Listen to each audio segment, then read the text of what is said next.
ನಮಸ್ಕಾರ. ನುಡಿಬೆಳಕು. ದಾದಾಪೀರ್ ನವಿಲೇಹಾಳ್ ರವರ ಪ್ರಜಾವಾಣಿಯ ಅಂಕಣ ಬರಹ ಗುರುವಿನ ಪಾಲಿನ ಹಣತೆ.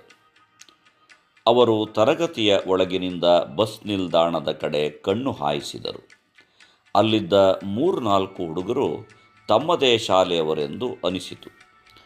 ಬಸ್ ಸ್ಟ್ಯಾಂಡ್ನಲ್ಲಿ ಅವರಿವರ ಸಹವಾಸ ಮಾಡಿ ಕೆಟ್ಟು ಹೋಗುತ್ತವೆ ಎಂದುಕೊಂಡು ತರಗತಿಯನ್ನು ಮಾನಿಟರ್ ಉಸ್ತುವಾರಿಗೆ ವಹಿಸಿ ಧಾವಿಸಿದರು. ಕತ್ತೆಗಳ, ಇಲ್ಲೇನು ಮಾಡ್ತೀರಿ? ಇದಕ್ಕೇನಾ ಅಪ್ಪ ಅಮ್ಮ ಕಳಿಸೋದು ಅಂತ ಗದರಿಸಿ ತರಗತಿಗೆ ಕಳಿಸಿದರು. ಶಾಲೆಯ ಕಾಂಪೌಂಡ್ ಒಳಗೆ ಬಂದ ಹುಡುಗರು ತರಗತಿಗೆ ಹೋಗದೆ ಮತ್ತೆ ಬಸ್ ಸ್ಟ್ಯಾಂಡ್ಗೆ ಬಂದುದನ್ನು ಗಮನಿಸಿ ಸುಮ್ಮನಾದರು. ಮರುದಿನ ಬೆಳಗ್ಗೆ ಅವರದೇ ತರಗತಿ. ನೆನ್ನೆ ಕಂಡ 4 ಹುಡುಗರು ಹಿಂದಿನ ಸಾಲಿನಲ್ಲಿ ಕುಳಿತಿದ್ದರು. ಮೇಷ್ಟ್ರು ಆ 4 ಹುಡುಗರತ್ತ ಕೈ ತೋರಿಸಿ, ನೀವು ಎದ್ನಿಲ್ಲಿ ಎಂದರು. ಅವರು ನಿಂತರು. ಉಳಿದ ವಿದ್ಯಾರ್ಥಿಗಳಿಗೆಲ್ಲ ನೀವೆಲ್ಲ ಅವರನ್ನೊಮ್ಮೆ ಹಿಂತಿರುಗಿ ನೋಡಿ ಎಂದರು. ಎಲ್ಲರೂ ನೋಡಿದರು. ನಿಂತಿದ್ದ ಹುಡುಗರನ್ನು ಕುಳಿತುಕೊಳ್ಳಲು ಹೇಳಿ ಪಾಠ ಶುರು ಮಾಡಿದರು. ಆ ಹುಡುಗರಿಗೆ ಆಗಬಾರದ ಅವಮಾನವಾಯಿತು. ಇಡೀ ತರಗತಿಯ ವಿದ್ಯಾರ್ಥಿಗಳು ಏನೆಲ್ಲ ಕಲ್ಪಿಸಿಕೊಂಡಿರಬಹುದು? ನೆನ್ನೆ ಯಾಕೆ ಹಾಗೆ ಮಾಡಿದ್ರಿ, ಎಲ್ಲಿಗೆ ಹೋಗಿದ್ರಿ ಅಂತ ಕೇಳಲಿಲ್ಲ, ಬೈಲಿಲ್ಲ, ಹೊಡೆಯಲಿಲ್ಲ.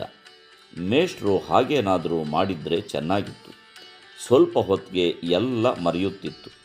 ಆದರೆ ಅವರು ಕೊಟ್ಟ ಈ ಶಿಕ್ಷೆಯಿಂದ ಈ ಹುಡುಗರು ತಮ್ಮ ಜೀವಮಾನದಲ್ಲೆಂದೂ ತಪ್ಪು ಮಾಡಲಿಲ್ಲ. ಓದುವ ಮಕ್ಕಳು ತರಗತಿಯ ಒಳಗಡೆ ಮಾತ್ರವಲ್ಲ, ಹೊರಗೆ ಎಲ್ಲಿ ತಪ್ಪು ಮಾಡಿದರೂ ಮೇಷ್ಟ್ರು ದಂಡಿಸುತ್ತಿದ್ದರು. 10 ಎಕರೆ ಮೈದಾನದ ಸುತ್ತ ತಂತಿ ಬೇಲಿ, ಮುಂಭಾಗದಲ್ಲಿ ಶಾಲೆಯ ಕಟ್ಟಡ. ಪ್ರತಿದಿನ ಬೆಳಗ್ಗೆ 5 ಗಂಟೆಗೆ ಎದ್ದು ತಂತಿ ಬೇಲಿ ಸುತ್ತ ಟಾರ್ಚ್ ಹಿಡಿದು ಓಡಾಡುತ್ತಾ, ಇದು ನಿಮ್ಮ ಮಕ್ಕಳು ಓದುವ ಶಾಲಾ ಮಂದಿರ, ಯಾರೂ ಪಾಯಿಖಾನೆ ಮಾಡಬೇಡಿ ಎಂದು ಹೇಳುತ್ತಿದ್ದರು. ಯಾರಾದರೂ ಸಿಕ್ಕಿಬಿದ್ದರೆ ಅವರ ಕೈಯಿಂದಲೇ ತೆಗೆಸುತ್ತಿದ್ದರು. ಹಾಗೆ ಮಾಡುವುದಕ್ಕೆ ಅವರು ಹಿಂಜರಿದರೆ ತೆಗೆಯಲು ತಾವೇ ಕೈ ಹಾಕುತ್ತಿದ್ದರು. ಅಧ್ಯಾಪಕರು ಮತ್ತು ಸಮಾಜದ ನಡುವಿನ ಭಾವನಾತ್ಮಕ ಬೆಸುಗೆ ಶಿಥಿಲಗೊಂಡಿರುವ ಹೊತ್ತಿನಲ್ಲಿ ಈ ಸಂಗತಿಗಳು ಅವಾಸ್ತವವಾಗಿ ಕಾಣಬಹುದು.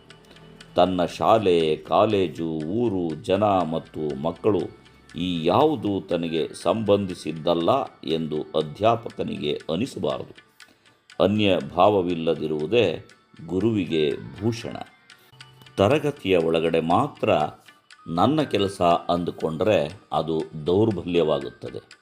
ಹೊರಗನ್ನು ಒಳಗೊಳ್ಳುತ್ತಾ ತನ್ನ ಕಾರ್ಯದ ಪ್ರತಿಫಲಗಳನ್ನು ಅವಲೋಕಿಸುವ ಪರಿಶೀಲನಾ ಪ್ರಜ್ಞೆ ಕೂಡ ಅಧ್ಯಾಪಕನ ನೈತಿಕತೆಯ ಭಾಗವೇ ಆಗಿದೆ.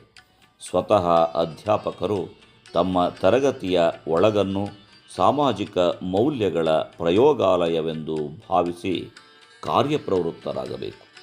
ಸತ್ಯ ಮತ್ತು ಸಮಾಚಾರಗಳನ್ನು ಒಳಗೆ ಬಿತ್ತಿದರೆ ಹೊರಗೆ ಅದರ ಮೊಳಕೆ ಚಿಗುರೊಡೆದು ಸಮಾಜ ಮಾನವೀಯವಾಗುತ್ತದೆ.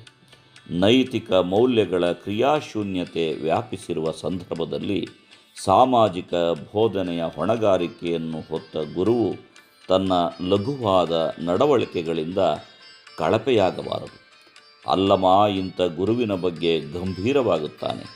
ಭೌತಿಕವಾಗಿ ಕೈ ಹಿಡಿದು ಎತ್ತಬೇಕಾದ ಶ್ರೀಗುರುವು ಕೃತಯುಗದಲ್ಲಿ ಬಡಿದು, ತ್ರೇತಾಯುಗದಲ್ಲಿ ಬೈದು, ದ್ವಾಪರದಲ್ಲಿ ಬೆದರಿಸಿ, ಕಲಿಯುಗದಲ್ಲಿ ವಂದಿಸಿ ಬುದ್ಧಿ ಹೇಳಬೇಕಾದ ಅಧಃಪತನ ತಲುಪಿರುವ ಬಗ್ಗೆ ವಿಷಾದವು, ಕಾಲನ ಕಲಿತನದ ಕುರಿತಾದ ಬೆರಗು ಅಲ್ಲಮನಿಗಿದೆ.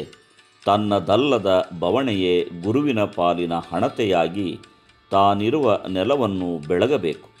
ಪ್ರಶ್ನಿಸುವ ದನಿ ಅಡಗುತ್ತಿರುವ ಹೊತ್ತಿನಲ್ಲಿ ಗುರುವಾದವನು ಅರಸು ರಾಕ್ಷಸ ಮಂತ್ರಿ ಮರೆವ ಹುಲಿ ಎಂದು ಹೇಳುವ ನಿತ್ಯ ವಿರೋಧದ ಪ್ರತಿನಿಧಿಯಾಗುವುದಕ್ಕೆ ಅಗತ್ಯವಾದ ಪ್ರಶ್ನಾತೀತ ನೈತಿಕ ಗಟ್ಟಿತನವನ್ನು ಮೆರೆಯಲು ಮುಂದಾಗಬೇಕು.